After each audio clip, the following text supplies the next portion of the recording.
Okay, now we are going to present slide number 4. Remember, when you're presenting your data talk, there is no need to cover slides 2 and slides 3. Okay? Slide 4 pretty much reviews the teacher's caseload, not the students that you particularly teach, but your caseload. Okay? Who are your EBD students? Who are your OHI? You put your totals right here. Okay, we want to know the total number of students that's on your caseload who actually has a BIP. Okay, we have modified this third column. It used to read the percent of students who has a CRCT score that's greater than 800. We don't have right now. The CRCT scores are no longer relevant.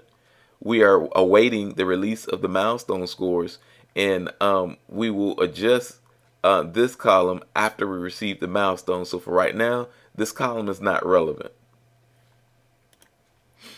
Okay, disciplinary actions. This is a very important slide because it is very important that special ed teachers, the elite teachers, special ed, and administrators monitor the number of in-school suspension and out-of-school suspension days that a special ed child has been assigned.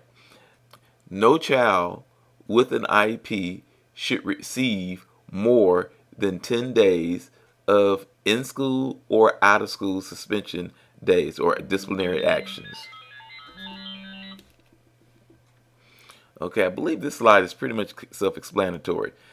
This slide is just in case you have more students than the first slide will allow you to document. Okay, moving right along.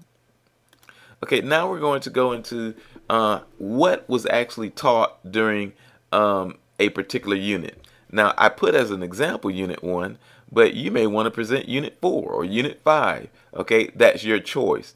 Now, there are most special ed teachers, they teach more than one subject area. I'm very aware of that.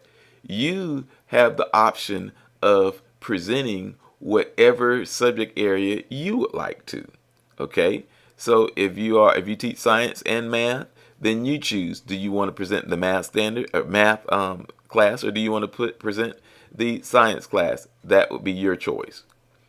I would ask. To me, it just makes more sense, but it is your choice. It makes more sense to choose the class that you have, the subject that you have more classes for. So if I only teach one language arts class, but I teach 3 or 4 science classes, I think it would be a given to just go ahead and present the class that you have more periods for. Okay, this particular teacher is presenting math, Unit 1, and these are the 2 standards that the teacher will actually that the teacher actually taught during Unit 1. Okay, now from this slide, we go into the review of that particular slide, or that data. Okay, now it is important that you don't present a unit that you have not completed, because if you present a unit that you haven't completed, then you won't have all of the data. Okay, let's just review it right quick. It's broken up into 2 rows: co-taught classes versus resource classes. Okay, what was the passing percentage of the pre-assessment, the common assessment, the post-assessment? Okay, now this section right here for final exams will only be used at the end of first semester.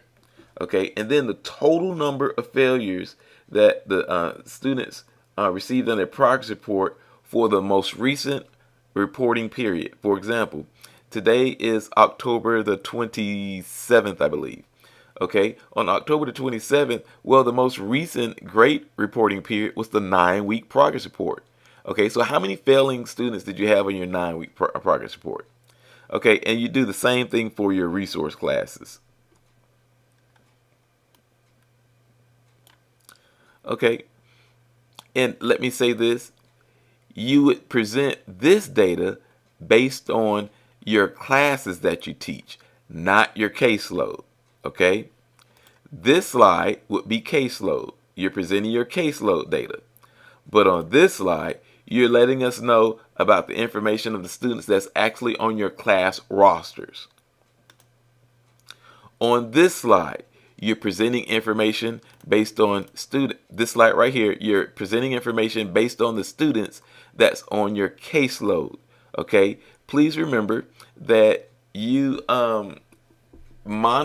do progress monitoring based on your caseload, not the students that's in your class.